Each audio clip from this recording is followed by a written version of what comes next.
You're born in Osaka, Japan. Your father was Chinese, a factory worker who disappeared when you were 4, left for a pack of cigarettes and never came back. Your mother is Japanese, works double shifts at a laundry service, comes home smelling like detergent and exhaustion. In Japan, blood matters. Yours is wrong. Half Chinese, impure. The kids at school have a word for people like you. They use it often. Your teachers hear everything. They do nothing. You learn early that some people are born belonging. You were born outside, looking in through glass you can't break. The beating happens when you're 15. 3 older kids from a different school corner you in a park near the train station. They've seen you before. They don't like your face. They take turns. Fists, kicks, a wooden stick one of them brought from home. You curl up on the ground and wait. That's when you notice the man. Black suit, silver watch, leaning against a car across the street, smoking a cigarette. He watches the whole thing like it's a movie he's seen before. When the kids leave, he walks over, doesn't help you up, just looks down. You want them to fear you instead? He asks. His name is Mori. He runs a family, not the kind with dinner tables and holidays. He doesn't care that you're half Chinese. We're all outsiders here, he says. Orphans, dropouts, broken things. He offers you a place to sleep and food to eat. The catch: you start at the bottom. The bottom is lower than you can imagine. You go home, pack a bag, leave your mother a note saying you found work. You're not lying. You just don't mention what kind. Day 1, you wake up at 4 a.m. Your job is to polish shoes. 15 pairs lined up outside the senior members' rooms, every pair gleaming like black mirrors. Then you prepare the baths, check the temperature, lay out fresh towels, make sure everything is perfect before anyone wakes up. Then you stand by the door, waiting to bow when they leave. You buy their cigarettes. You carry their bags. You make 0 yen. You sleep on a thin mat in a room with 3 other recruits. You're not a gangster. You're furniture that bows. For 2 years, you're invisible. You run errands, you clean. You stand in corners during meetings, absorbing everything, saying nothing. The hierarchy is strict.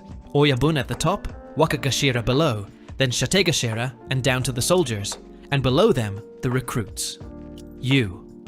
One recruit last month talked back to a senior member. Nobody's seen him since. His name is never mentioned. You keep your mouth shut, your shoes polished, and your head down. You're waiting for your shot. Your first real job comes after 18 months. A restaurant owner in the entertainment district hasn't paid his protection fee in 2 months. You go with a senior member named Kato. The owner starts making excuses. Kato picks up a framed photo from the counter, the owner with his wife and daughter, and drops it on the floor. Glass everywhere. Next time, Kato says, it won't be the photo. The owner pays. You carry the envelope. Your hands are steady. You're surprised how calm you feel. The money flows upward.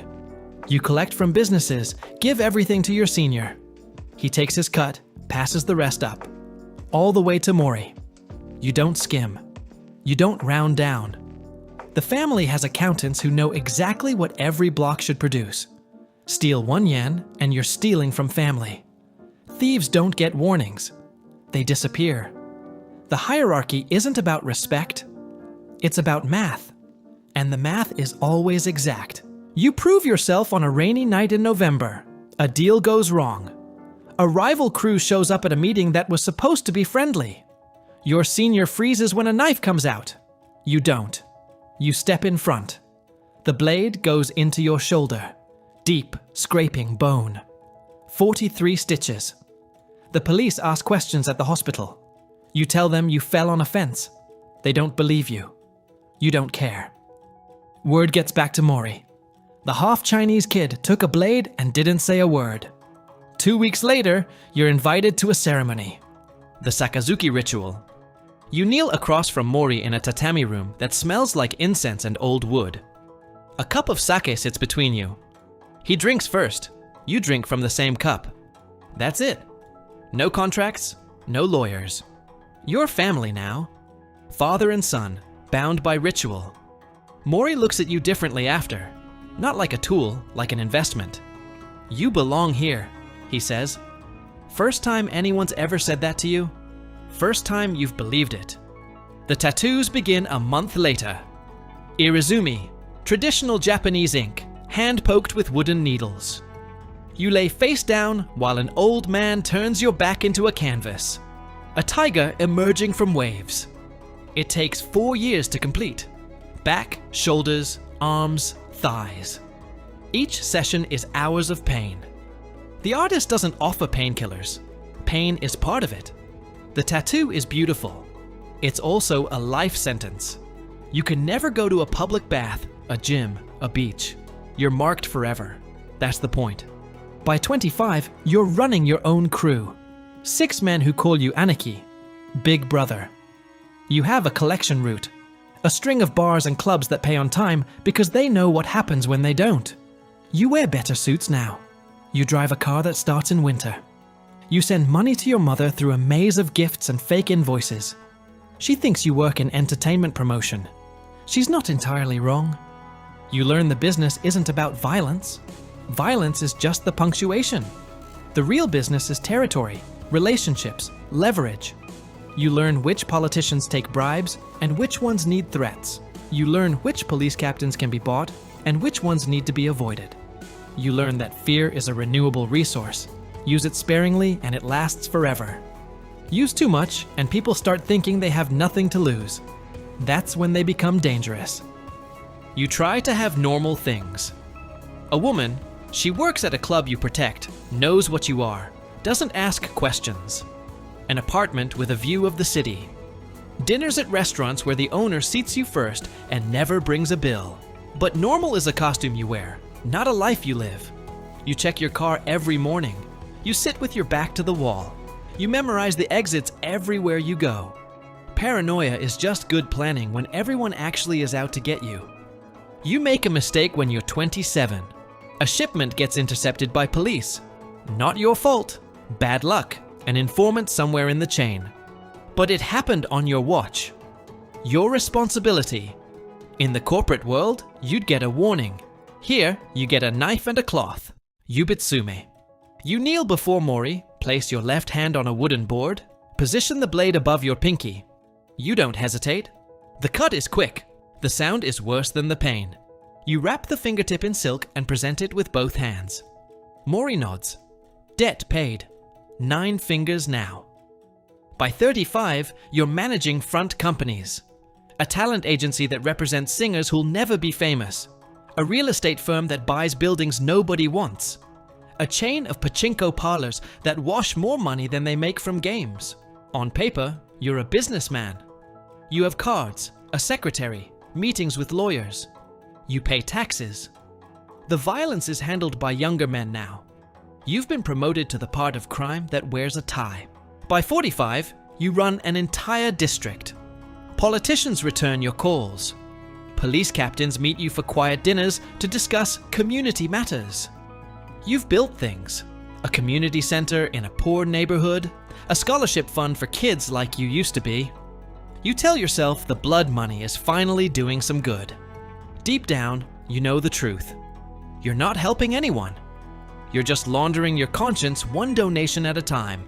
You think about your father sometimes, the Chinese factory worker who disappeared.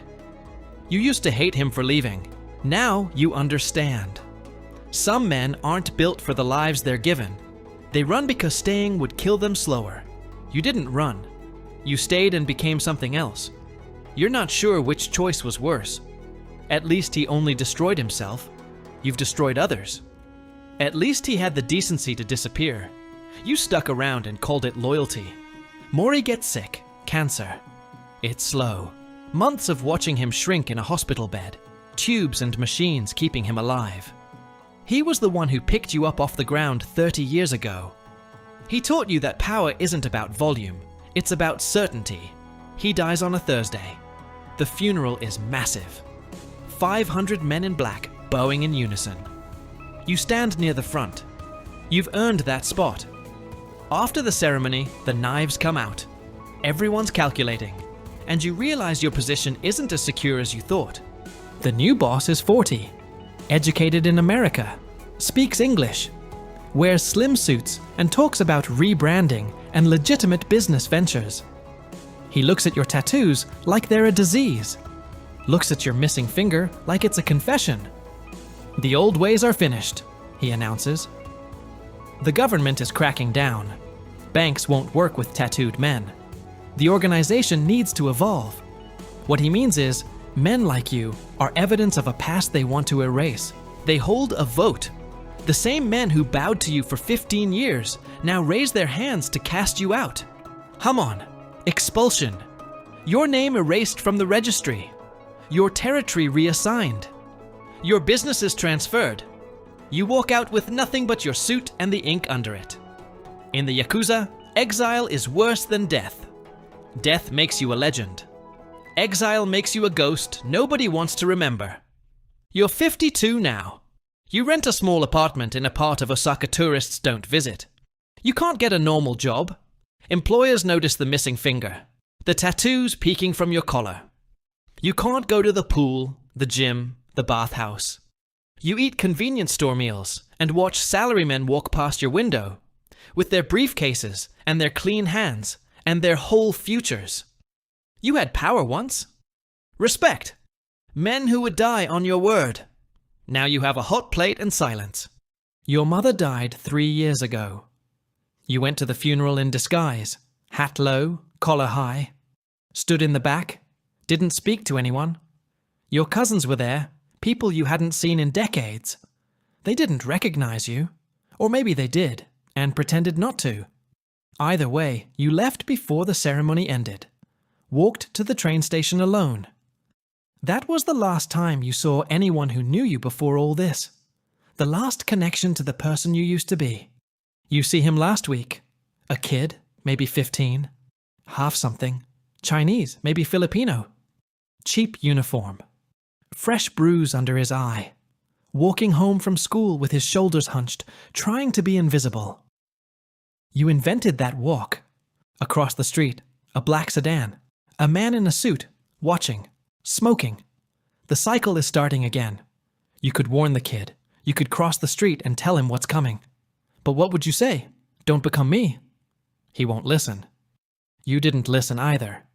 The Yakuza doesn't run on loyalty. It runs on loneliness. Every recruit is a kid who felt invisible until someone finally saw him. That's the hook. That's the trap. You spend your whole life looking for a family, and when you find one, you discover the membership fee is everything you are and everything you'll ever be. There's no retirement plan, no gold watch, just a one-room apartment and a body that tells a story no one wants to hear. The tiger on your back took 4 years to complete. It'll take the rest of your life to carry. That's a wrap for today. The story you just heard is fiction, but the Yakuza is real. The outcasts are real. And somewhere in Japan right now, a 15-year-old kid with the wrong blood is being offered a ride in a black sedan. If this one made you think, drop a comment, subscribe for more. See you in the next one.